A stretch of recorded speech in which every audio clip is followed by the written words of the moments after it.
South Africa, Senegal and UNESCO are all working towards twinning the historic islands of Robben Island and Goree in a bid to preserve their history.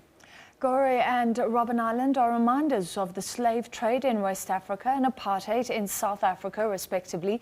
Between 10 to 28 million Africans are believed to have been shipped from Africa into slavery across the Atlantic between the 15th and 19th centuries. Sarah Kimani, our reporter, recently visited Senegal and brings us the story of Goree Island and its history in the liberation of South Africa. A 30-minute ferry ride off the coast of Dakar lies Goree Island. The narrow streets without cars provide the perfect environment for tourists eager to explore the island. Goree is home to about 1,500 people. For the last 32 years, Eloy Colley has had the difficult task of preserving and revealing the brutal history of the island. From here, the House of Slaves. The island of Goree was between rivalries of European nations, battling to control the harbour. So that is why the first Europeans to come to Goree Island were the Portuguese, and then the Dutch, and the French, and the British, and the French again. The House of Slaves was built by the Dutch in 1776.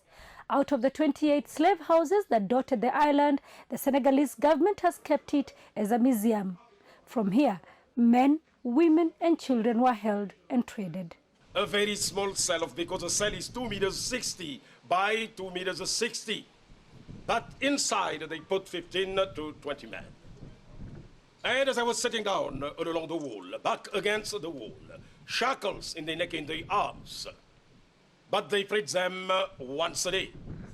It was just in order to permit them to go outside for only themselves. The slaves were considered as merchandise and not human beings.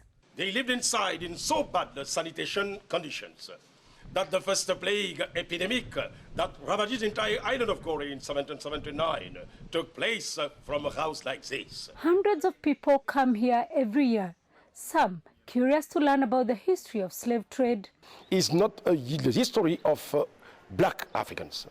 It's not only the history of white, but it is only the history of human being. Others come here to retrace their roots. It's very emotional to think that our forebears were taken from the land of freedom, held in these conditions, and then taken across the seas to the Americas. And you can almost feel or hear their cries in your ears as you go through the various rooms.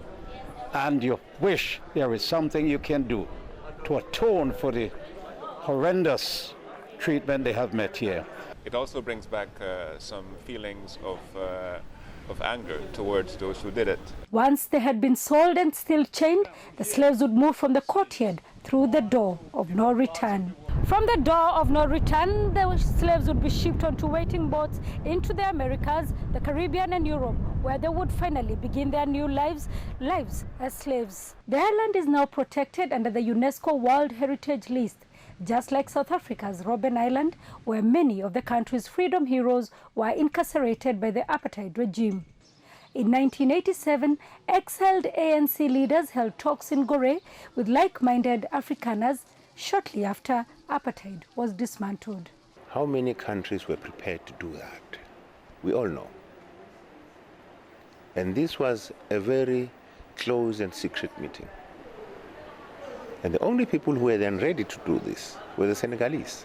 It is that history that South Africa and Senegal are now looking to preserve by putting up twin monuments in both islands. We are going to have a twinning between the two islands, not only for commercial purposes, but to remind our young people where we come from.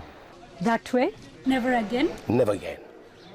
We can pardon, but we never forget. That dark past will serve as a lesson for generations to come. Sarah Kimani, SABC News, Dakar, Senegal.